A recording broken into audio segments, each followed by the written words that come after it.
بینەرانی خۆشەویستی تەلەڤیزیۆنی پەرتەوە لەم بەشە لە بەرنامەکە دوو میوانمان هەیە کە خۆیان ساڵیانی ساڵ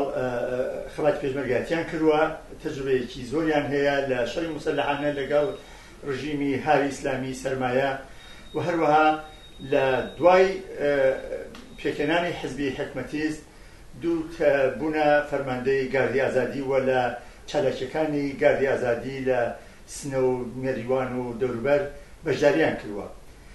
بە مەسەلەی کوبانی مەسەلەی گاردی ئازادی جارێکی کە زەرورەتەکەی هاتوتەوە مەی ئارا و خەڵک بە جددی بیری لێکاتەوە کە چۆن ئەکرێ لە مقابل داعشەکانی ئێران و هەروەها داعشی احتیمالی کە هێرش بکاتە سەر کوردستانی ئێران چۆن ئەبێ بەربەرەکانیان لەگەڵ بکەیت. ئێستا براهیمی باتمانی و هەروەها کەمالی مەرەبزان یا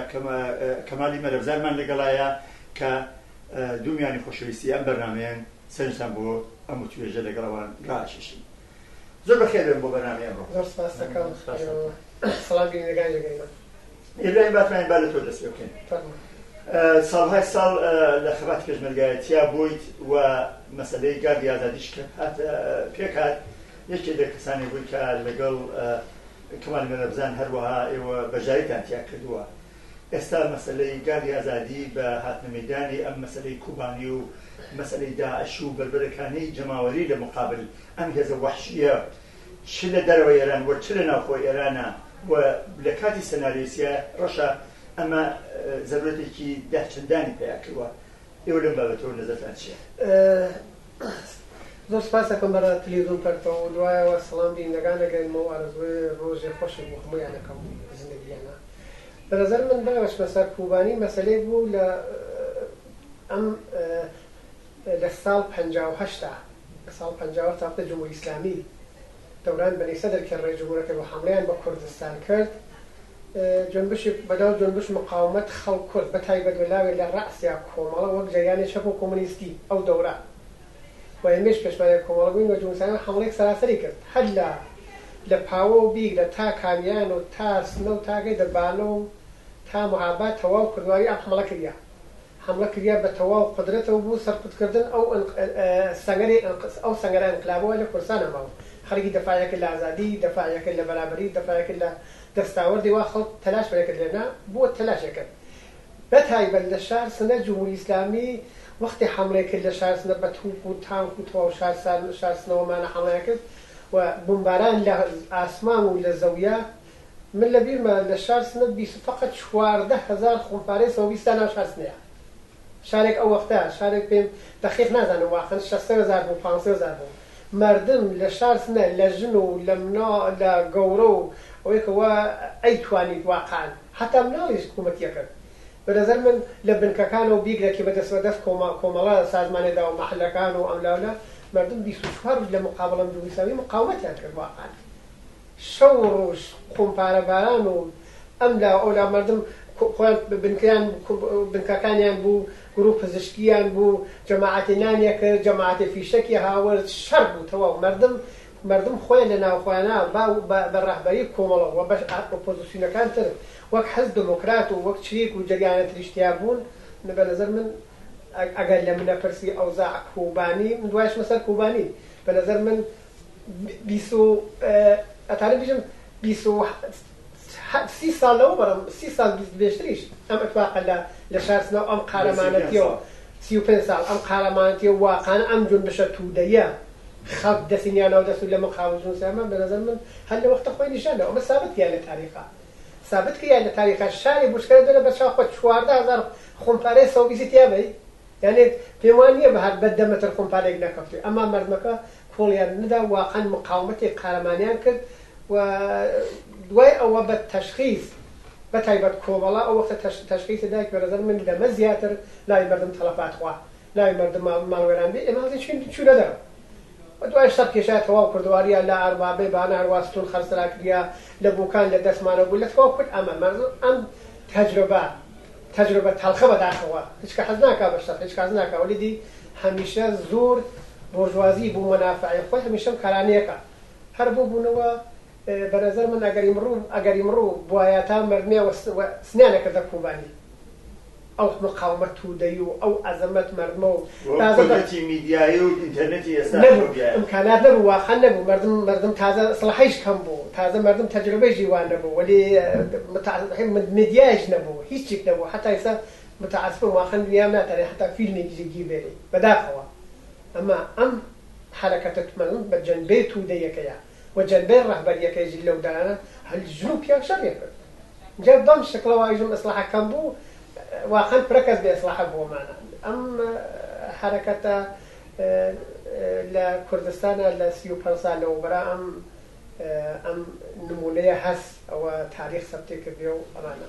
تێتە سەر ئەوزاع کوبانی واقعا بەرە وشم ئەوزاع کوبانی چۆنە واقعا بنیام وەختی فکرەکە بجارێ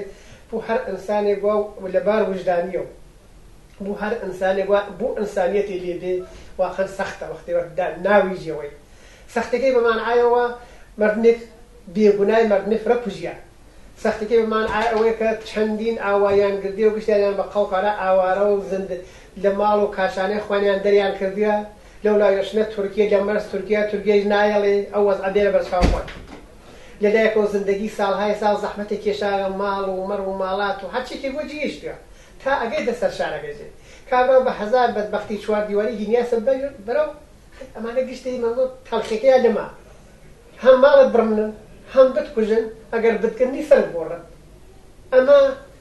ئەم داعشە دەستکردەی دەوڵەتەی عەرەبی و دەستکردەی دەوڵەت تورکیە و ئەمریکا و غەرب کرد ئەم جڕوجانەوەیە نەخسەش بوو مەنافع خۆیان و بوو قدرەت خۆیان خسیازەگیانەوە خەڵکە بەنەزەرمە خەڵک زایری فرەیدیە خەڵک زایری فرەیدی واقعا لەبار ڕوحیە و لەبار ماڵیە و لەبار زندگیە و لە هەموو شتێ هیچ دنیای بە ئەندازەی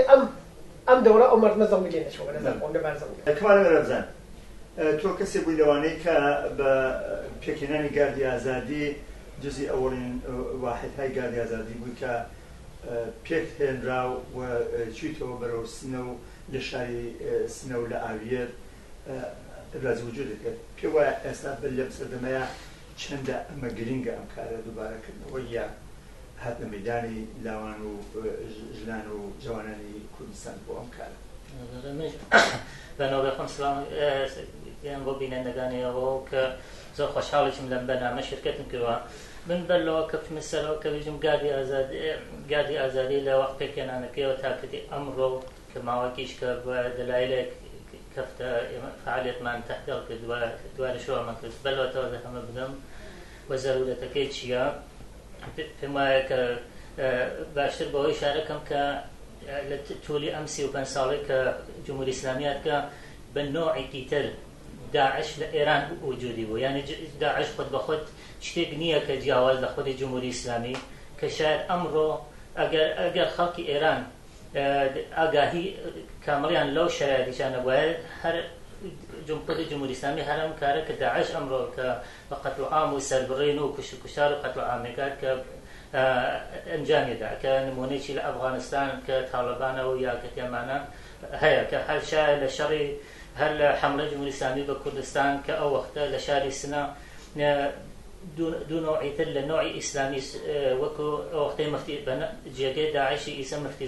زارەکان بوون کە ئیسە تەغییری کردە بە دەسڵە سەلەفیەکان کە ئەمانیش نمونەی کۆپی داعشن هیچ فەرقێکیان نییە ئەگەر ئەوانیش بە قودرەتگەیانیانە هەرەوە قەتڵ عامە کە لە کوبانی یا لە شارەکانی ئیسەی کوردستانی عێراق و یا لە هەر کوێنێک دەستیان پێ کردووە مردم قەتڵ عامەکان سەرە بڕان ژن ئەگرن تا ئەتوانن تجاوزی پێکەن و دوای ئەیفرۆشن بە شێخنشینەکان و ئەم لاوەلا کە ئەمە نمونەی لە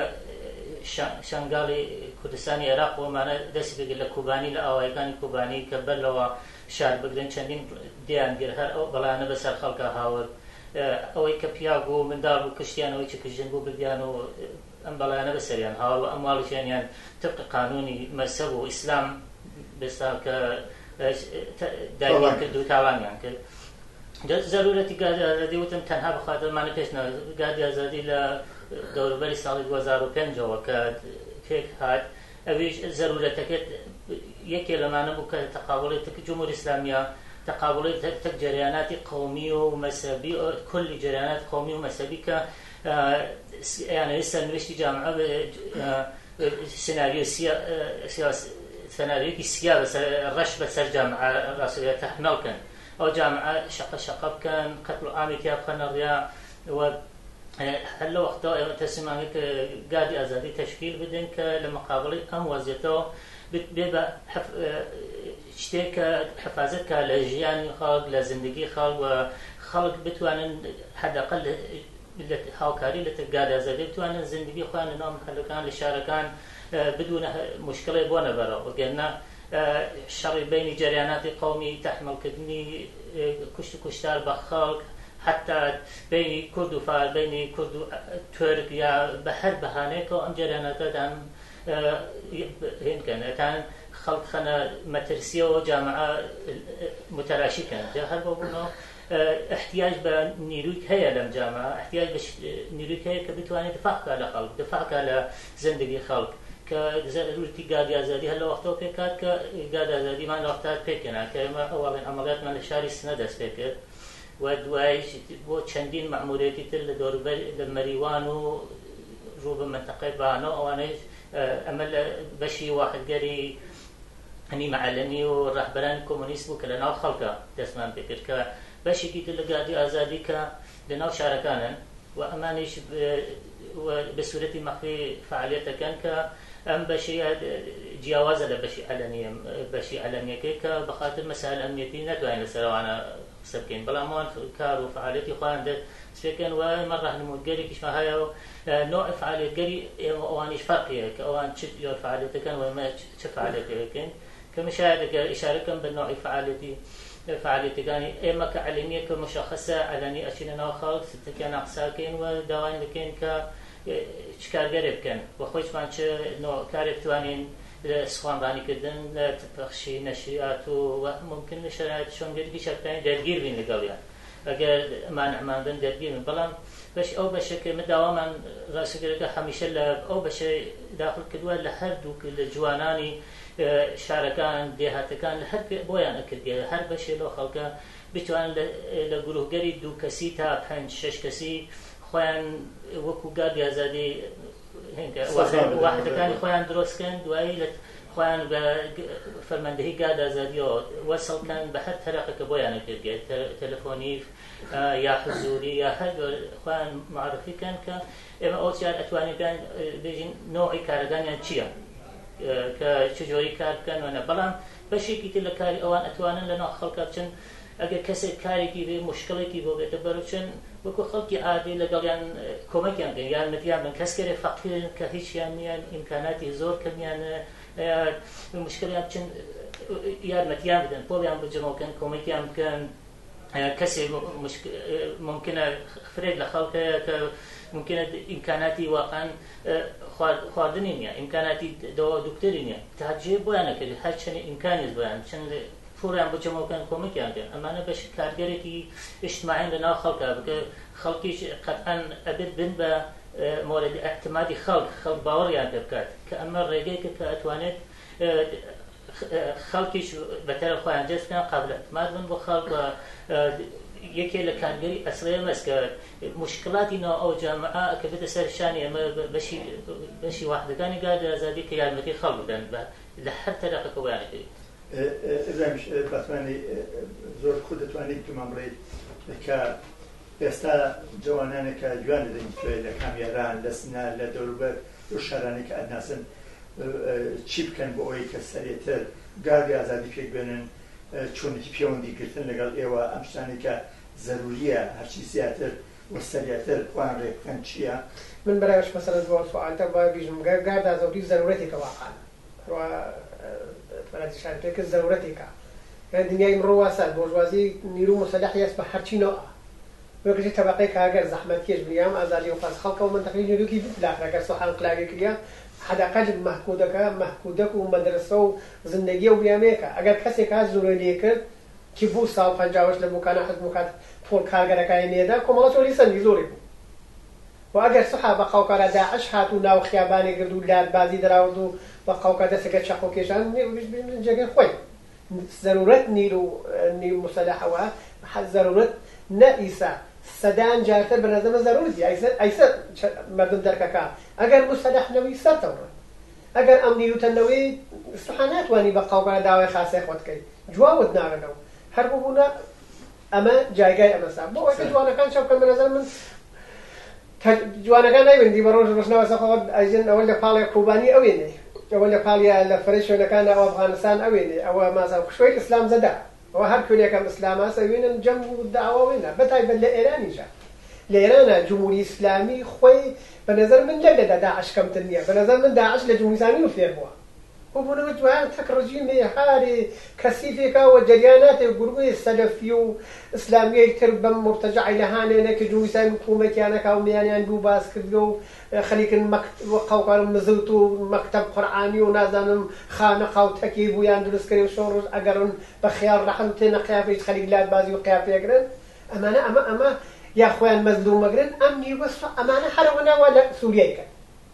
ئەمانە هەرەوە ناوە لە شەنگاڵەکە جوانەکان بە نەزەر من جوانەکان لەژێدی خۆیان ئەمە دەرکەن یەک نە بە قسە بە نەزەر من لە عەمەڵە ئەشی ئەقدامات عەمەڵی بووکەن یەکی لە ئەقدامات عەمەڵیەکەی ئەوەزە بە نەزەر من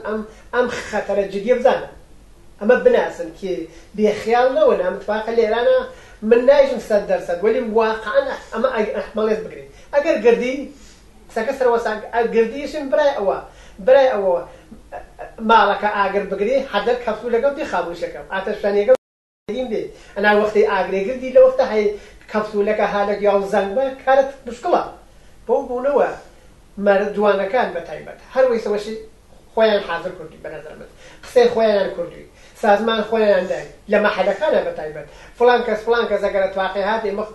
ئێوە مەسەڵەن ئێوە موازب بوون ئەگەر ماڵێگرت خاموشەکەن ئێوە موازب بوون مەسەڵەن مناڵەکان جێگای پەناگایان بۆ دروستکەن ئەگەر ئەتواقعی وا هاتەگەر ئەم جەمعان ئێوە گروپ مەسەلە فڵان شوێنن مەرزوم سەر ژن و کەنیشک و پیا مەرزوم سەر هەر تەرەفەکەیەکێ ئەمانە لە پاڵیژە مەسەن ئەمە گروپ ئەمدادمان بێ ئەمە گروپ تەدارەکاتمان بێ کولیان خۆیان وەک نیروێک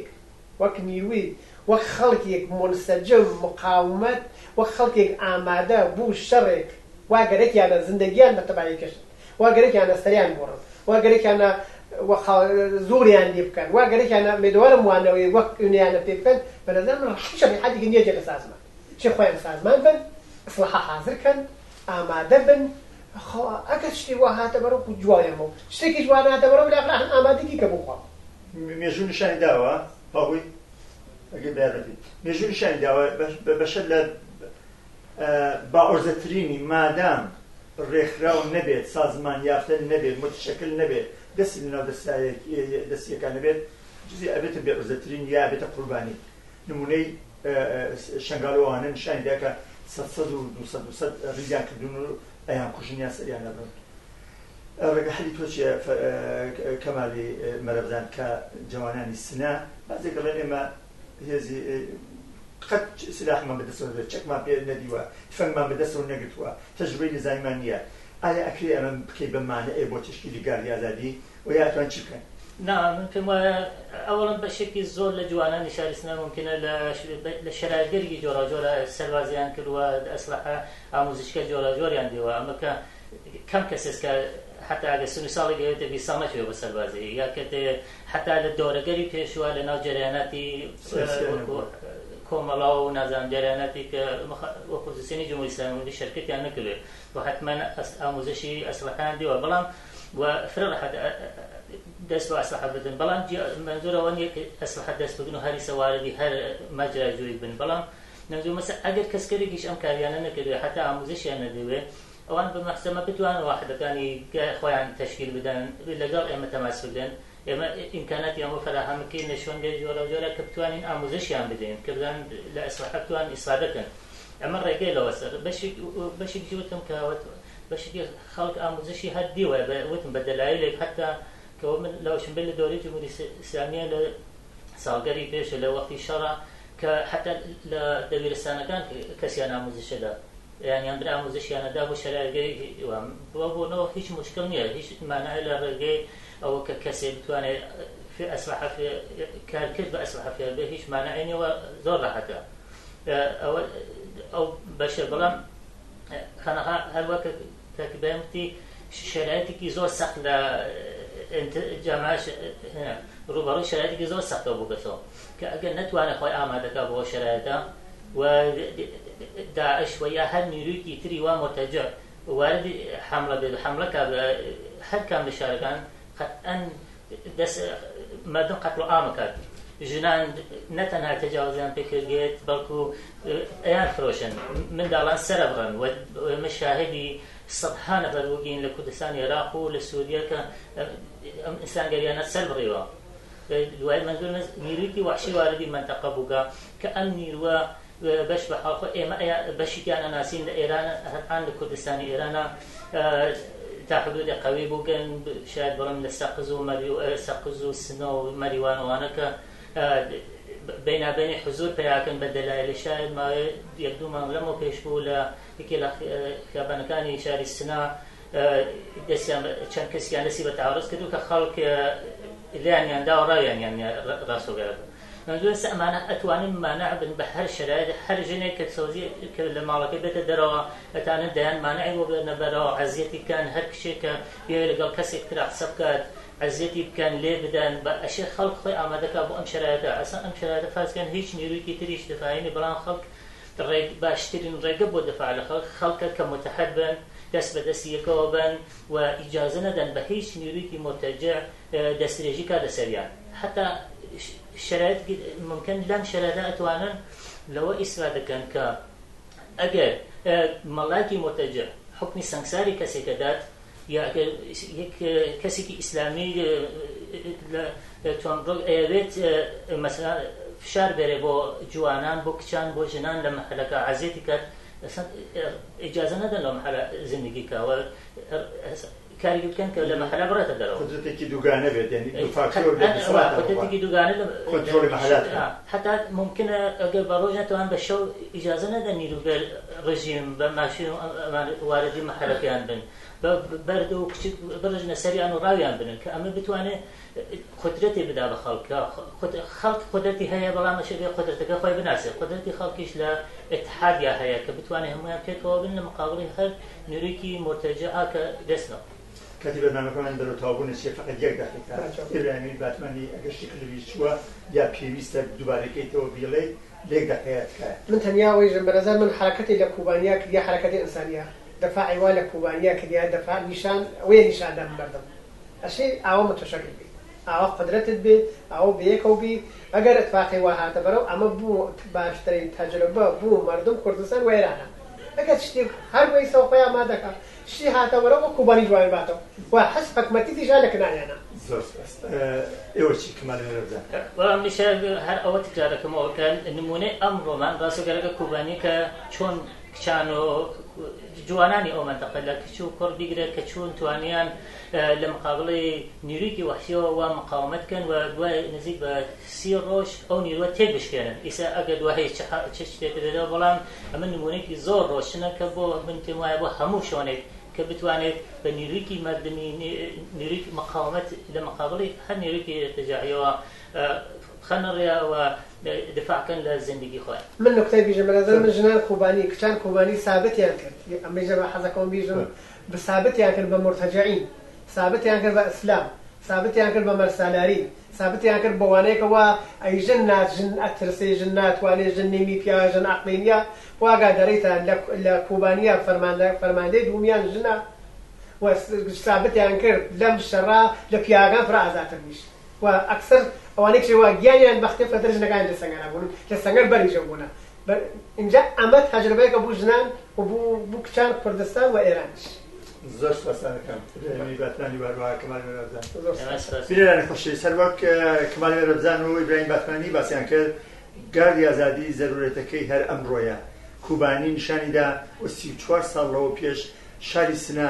بانە و مقاومەتێک کە لە کوردستانە شکلی کرد دووبارە ئەوە بە ئێمە ئەسەلمێنێکە هەر لەمڕۆ دەست بەکار بین